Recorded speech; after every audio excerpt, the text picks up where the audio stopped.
The videos you showed, a lot of them have legal licenses, yet the environment is being pillaged. So it means that it hasn't worked.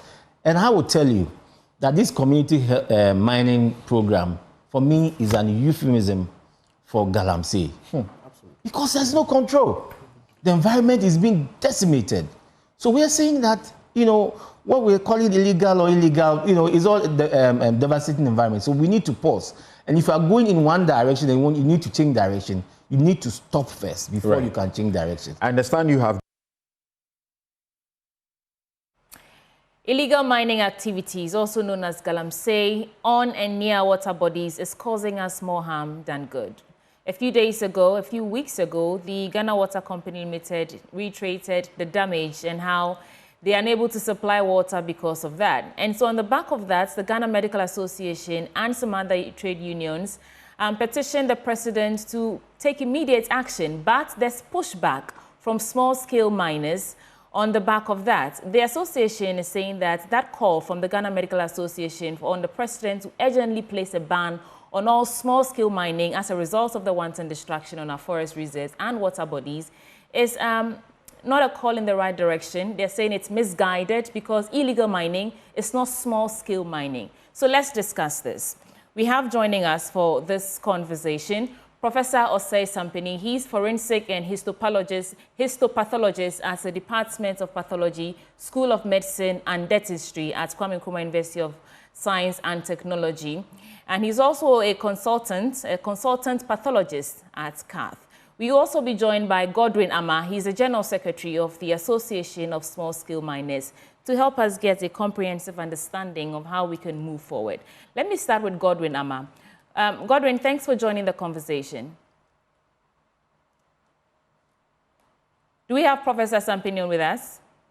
Yes, I'm here. Okay, I can't hear Godwin, so I have to start with you, Prof. Prof, you have done a lot of medical research in this area. Safe to say you were the first to engage in this endeavor. What has been most striking for you in your findings? Yeah, thank you very much for having me once again. And let me just start by saying that once I met one politician who said that we are engaging in what he calls talkathon. And I say, yeah, probably so, because Ghana, that is what probably we are good at. We say things and eventually go to lie. No one else, follows it up. And so probably he is right. However, I will be also sad to add that ever since I came out with the findings, the very findings that I did, which of course, initially I thought it was just coincidental. And later on, when it started happening repeatedly, then I realized that we are in trouble. And so recently, as recent as some few months ago, my team of researchers also chanced upon some other findings, which I believe that it's worsening. The situation is going from bad to worse. And I believe that whatever we need to do to curb the menace is, we have to do that, and then we'll be in the right place. And listening to what the small-scale miners have just said, and I really expect it, because they will feel that's their livelihood, and somebody to have come out just to say that they should be banned, they wouldn't be happy. And so that is exactly what I feel, that there should be a sustainable effort that we have to persist, and then let the government know that what is happening is not the best of things, and then we are dealing with generational extinction, if I may say so. Right, and the Illegal Miners Association are saying that a complete ban on all small-scale mining is a bit far-fetched, because there's a difference between small-scale mining and illegal mining. What's your arguments for, against that? Well, I'm all against it. I'm very much against it, in the sense that Ghana is not the only place where we mine gold. Venezuela, other places mine gold. And when the situation became such precarious that almost everything was in the situation where we find ourselves in Ghana, what they really did was to ban the mining for some time and probably started regulating it. You know, the interesting thing here is that when I engage some of these miners, both legal and illegal ones, their argument is that the mines, where, for instance, if you have a concession, that place where you have concession will not actually be enough for you to recoup whatever you would have actually invested in. And so you move from one place to the other in an attempt at searching to get more. And so it doesn't matter whether if the person has a concession of, let's say, 3 or 4 kilometer or 4 acre land or whatever, and he feels that that place is not what he's looking for, and he or she will move on from one place to the other, looking and searching for more.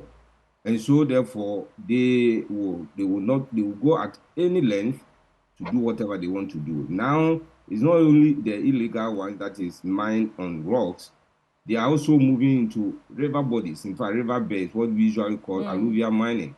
And that is one of the most dangerous things that is also happening, where they mine right in front, right by the river bodies, and therefore allowing spillages to come in and then contaminate the waters that we are seeing. Not only waters, the aquatic bodies are also being destroyed as a result of the activities of some of these people who are now engaging in alluvial mining, as well as those who are licensed to do the mining. Because of lack of regulation and lack of monetization, they are doing whatever they are doing and causing a whole lot of problems in the environment. Right. Probably when we deal with the various things, I will the things that I have actually come out with recently, and you will realize that it's quite alarming. And so therefore, I'm so much in support of the stance of the GMA. In fact, recently the UTAC has also called on the government to also put a halt into it. In fact, to put a halt and then probably revisit the whole thing, and then probably come out with a very strong way by which we can actually contain the menace. Okay. Otherwise, I think it's not very important that we continue. Prof, thank you. And hold for me. Ben will come to you in a bit. But let's hear from Godwin Armah. He's General Secretary of the Association of Small-Scale Miners. Godwin, I want to hear from you exactly what your concerns are. I'm sure you heard Prof Sampeni telling us that it's not like we have to ban the entire venture, but to halt for a while and reassess, also because it's devastating and it is causing all of us more harm than good. So what are your issues? What are your concerns? Elaborate on why you're calling this direction misguided. First of all, I'll say good morning to your viewers. And I have to correct some impression that was made by Prof. He said he spoke to some small-scale miners. I don't know which small-scale miner he spoke to or which company that I spoke to. And then they said they moved from one place to the other, which I find it very difficult to understand. Because small-scale miners, your concession is fenced in that you are within. Anyone that you see on the river bodies using floaters are not small-scale miners. They are illegal miners. Illegality is illegality. There's nothing like illegal small-scale mining. Small-scale mining is different from illegal mining operations. Small-scale miners are not given concessions in the forest reserves. It's only large-scale companies that are giving concessions in the forest reserve. Those who are perpetrating the illegality in the forest, does it mean that it's all the large-scale companies that are perpetrating the illegality? So people should understand the sector. You speak with the sector, you don't speak about the sector without understanding and from points of ignorance. Because most please, Mr. Armah, don't come on this show talking about a point of this and ignorance. I don't think if someone said that about you, you'd be happy. I urge you to withdraw and then make your point. No. Then let me put it into a better. Please withdraw before you put it in a better way. put it that is withdraw how, first. I mean, it's not like the person doesn't. Yeah, I withdraw that with ignorance, but having better understanding of the sector. Because the small-scale miners, as we speak, we don't work on river bodies. Any person you see on the river body is not a small-scale miner. Any person you see by the roadside working close to the river is not a small-scale miner. These are illegal miners. The Bank of Ghana, doing their gold purchase agreements, who are perpetrating illegality. I am one of the companies that they approached, and they bought a gold from. If you come to our workplace, you see proper sustainable mining in place. You go to Q8, you see these are miners that have invested and are working as entrepreneurs, following the dictates and plying their trade in a legal manner. Mr. Armah, I have a quick question for you. Because few people or some people are perpetrating the illegality and there should be a total ban on the whole sector, I will not say is something that the association will support. We are currently hold for me, Mr. Armah. Hold for me. Hold for me. The brain river. Within 1 week, 2 weeks, stability levels that were around 2,000 came to about 50. Okay, I'm listening. All right. I was just looking at some footage and it's rather concerning. But you're saying that, Hello? I mean, there would be... are you saying that... I'm not talking about illegal mining, Galamsey. I'm talking about the small-scale miners, those who supposedly are legitimately doing their work. Are you saying some of them are not engaging in illegality? Because in the past, I've heard that even some small-scale miners are doing some things, mining in certain areas, going beyond concessions, adopting certain practices that they shouldn't be. Are you saying that all these small-scale miners are sticking to, everything they have to stick to, dotting their I's, crossing the T's? Is that what you're saying?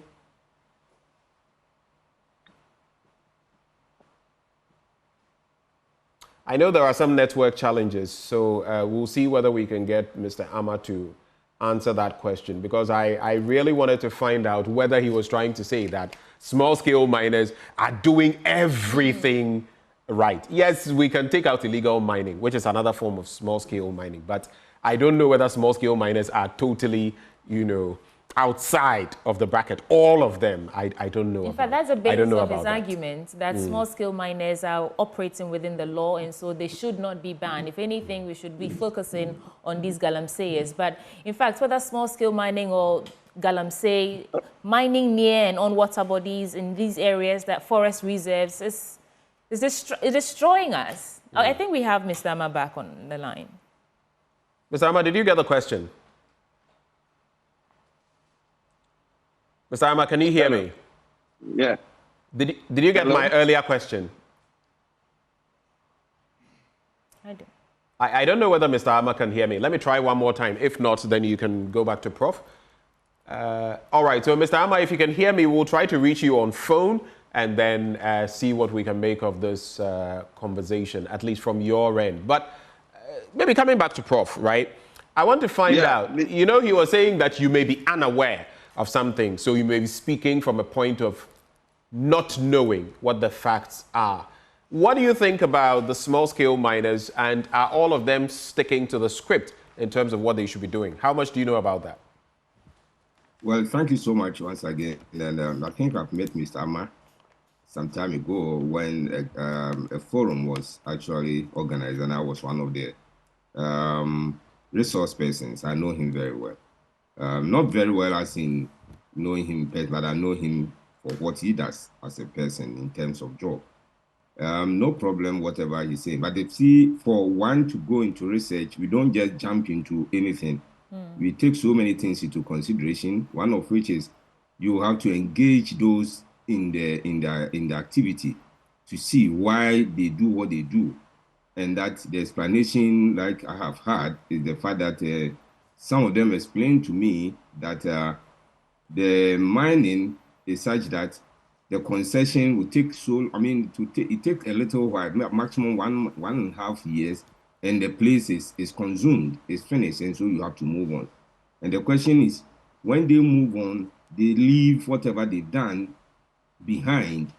And then when it rains or whatever happens, this spillage, the water that is in their pit, spill over into joining streams around. I will tell you exactly what I'm talking about if maybe time will allow us to do that. Because recently I sent some of my students to go around and picking water bodies from these places. And up to 3.5 kilometers from the mining centers, especially those that have been abandoned, we found heavy metals, mercury, lead, and all manner of heavy metals that are contaminated water bodies up to 3.5 kilometers away from where the mining is being done. So, Mr. Armah, yes, it's true that as a businessman, you want to maintain and you want to, sustain or fight for your company. Yes, I understand you. But probably you'll be doing the right thing. But what about the others who are actually mining, even though they have license, and yet they are doing illegal things? So that is where the problem is. And so if the license is what we have to go by, then it means that somebody can buy a gun, tells you that he has actually licensed the gun and starts shooting around just because he has a license to buy a gun. So we should be very careful and be mindful of it. The situation is very precarious, and I believe that Mr. Armah should side with us. We are not saying, I believe that the Ghana government or the GMA will never place a total ban on it, but rather let us reassess the whole thing and come back with a very good, policies that will control the way things are being done, because it's not the best. If you continue like this, children are being born with all manner of diseases, all manner of deformities. Now, some of them are being seen glaring. Some of them are being seen grossly. You can see them, but those that are not seen, they are inherent. Some of them are inherent, especially those with this cognitive impairment. Children with kidney diseases, children with lung diseases, children with liver diseases, children with intestinal diseases. Now, these days, you can go to the hospital. A child of about 10 years, 11 years, 12 years is having to, struggle with all manner of cancers of the intestine, because it is noted, it has been proven that children, when they consume some of these food that contains heavy metal, they are able to ingest and even absorb over 90% of it. And so some of these things have been proven. It has been actually been seen elsewhere, probably not in Ghana alone, elsewhere, that when children consume these heavy metal polluted foods, they are able to sustain it, and they are able to take it for a long period of time, which eventually cause what we call mutations in their genes. Their DNA is going to be destroyed, causing all manner of cancers, liver cancer, kidney cancers. In fact, you will be surprised. That's the reason why I believe that GMA has also seen it, because they are now being seen, they are now being actually forced to work under certain conditions. You'll be in the hospital as a doctor, you see a child suffering from disease that hitherto were not common amongst us. And so Mr. Armah and any other person who is engaged in this mining probably should, find a way of meeting the government, understanding the stance of the GMA, understand the stance of the UTAC, so that we do something about it. Because for me, as a researcher, for some reason, everybody will know that, in fact, we accept the fact that I saw it from afar and I started working on it, and now a lot of people have joined in. And it's good that we have to join in, because we can't continue to fold up our arms whilst few people decide to destroy the environment, and to destroy, children yet unborn. Right. So, Benjamin, I know you want to go back to Mr. Armah, because the danger of this is that it's non-biodegradable. You can't just have these minerals in your body for decades and anyway. Wreaking havoc. Mr. Armah, so the question I was posing to you earlier, and now you join us on phone so you can hear me clearly. Are you suggesting that all small-scale miners are adhering to the law as it ought to be, without exception? Is that what you're saying? You cannot have 100% of everything, whether small-scale media, whether doctors, every group. You cannot have small-scale. You cannot have 100% proof. There are exceptions. There are people who, one way or the other, fall to the dictates of their industry. So I will not hold that the small-scale miners are 100% adhering to everything. Even large-scale companies, recently we have a very big international company that had issues with even their operations, and they were fine. I don't want to mention names. So we cannot say that we have everyone doing everything 100%. The same way you have journalists, you have doctors, sometimes they work and there are mistakes and issues also happen. So I'm not holding brief for any small-scale mining that the sector that we don't have any challenges in terms of environmental issues by one or two people. Right. But once these people are ready, I just have a quick follow-up. You say by one or two people. We don't have full statistics. I've heard numerous stories about supposed small-scale miners who are not sticking to the letter of the law in respect of what they do. But that's where the devil is, isn't it? It's not about, it's not 100%. Let me finish. It's not about, Mr. Armah, let me finish. Hello. It's not about it's 100%. It's about how many are doing the right thing and how many are not. If even 10% or 5% are not doing the right thing, there's a huge problem. You may say, but if 95% are doing the right thing and 5% are not, but what is the impact of the 5% who are not? That should be the question. It's not really about all of you are doing the right thing. You are not, then at the end of the day, if you look at it as 5%, not doing the right thing, that's why I give examples. In every industry, we have people who may be going 1 or 2, 3 people doing something that will be not 100% according to the law. But when we are looking at this small-scale mining issue, the forest reserves that we see that people are mining, they are not small-scale miners. Permits are only issued to large-scale operators. Are we saying that we should ban all large-scale operators because some people are in the forest, degrading the forest? Those who gave them the permits to enter, what are they doing about them? How are they enforcing their work? So every time there is an illegality, they want to push the illegality to the small-scale mining sector. 2019, from 2017 to 2019, there was a total ban on small-scale mining in this country. 2018, we had over 18, the highest gold produced by small-scale miners. Who produced them? These are small-scale miners were banned, and the illegal operators were operating on the field. Mr. Armah. So when you've applied for your license to operate, right, and you are not going through the tenants of the license, you can be stopped.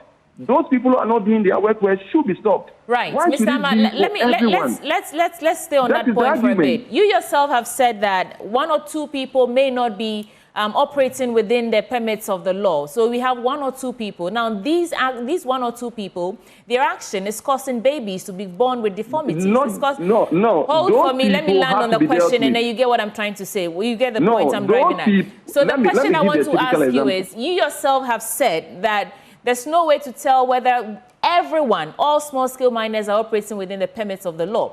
And the GMA and the other unions are not saying to completely ban small-scale mining for the rest of our lives in this country. We cannot leave the mineral in the ground and be poor. The question is, they want to ban it for a while, do a reassessment on how we can streamline and ensure that the effects that we're feeling are minimal.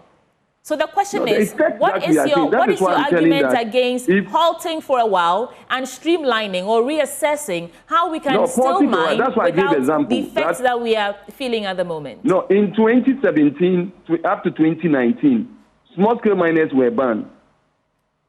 Do you get it?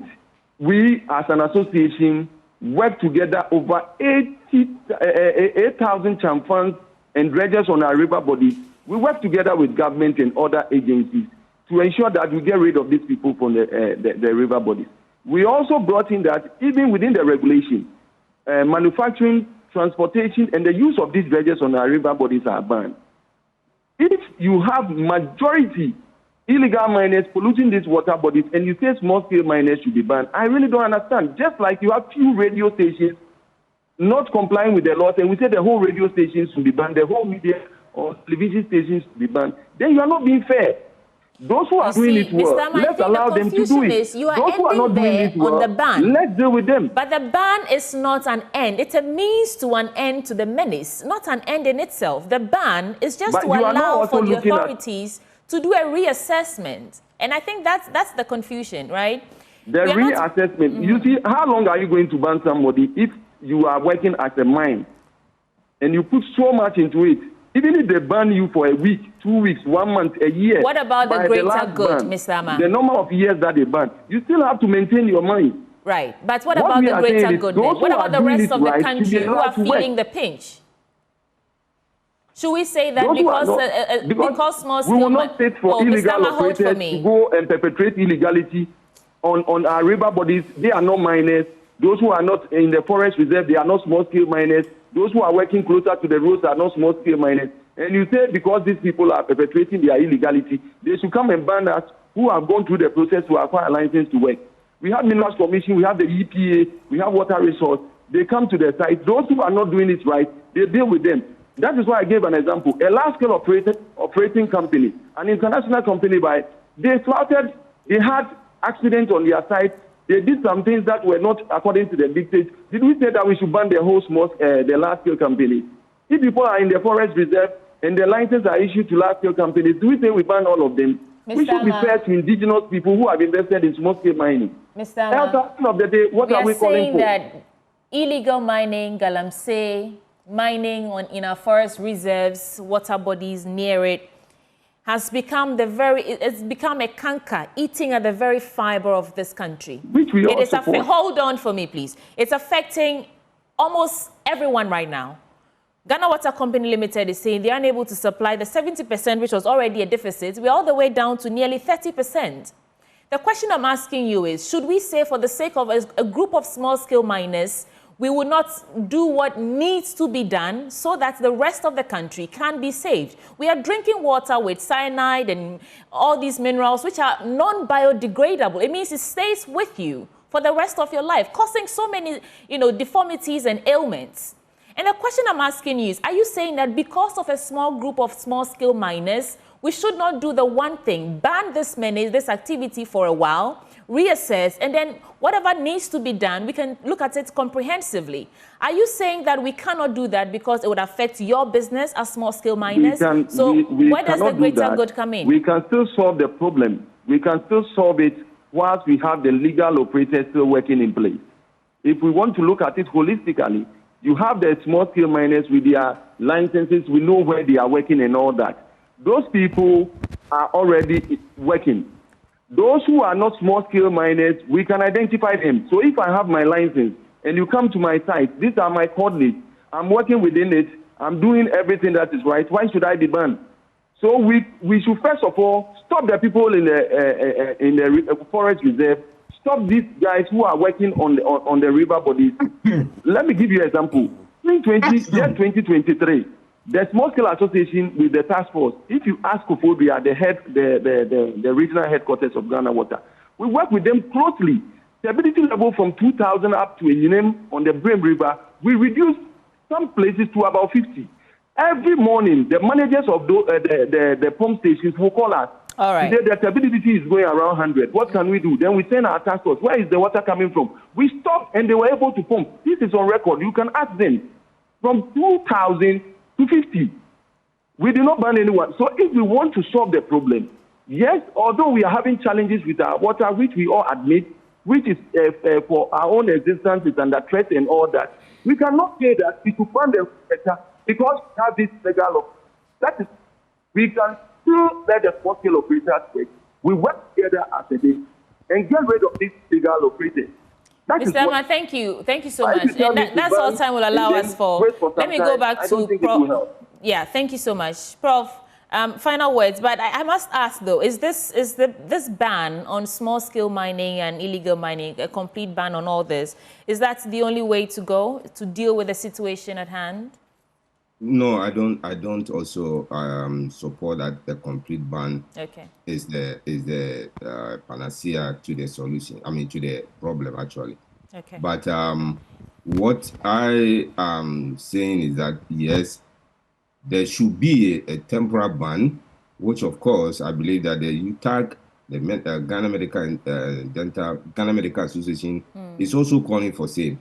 And so let me just quickly, just 1 minute.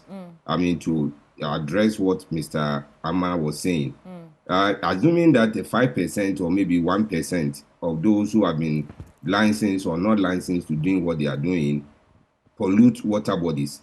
You know that the UN Convention says that if water bodies are polluted in any form, whether 1% or 2%, it's seen as a criminal offense, and therefore whoever does it is actually supposed to be prosecuted by the International Court of Justice. And so the whole thing is alarming. So, Mr. Armah, please, and any person who holds the same view as Mr. Armah should be very, very mindful of whatever is happening. Seriously, he's talking about few people, the turbidity. It's not only the turbidity of water bodies that we are talking about. Abandoned pits. Look at it. Almost all the pits are abandoned and waters are filled in them. Yeah, there were reports of I have a research, maybe later it will come, which of course is under review for publication, where these abandoned pits are killing a lot of people. Right. Children as young as two years. Yeah.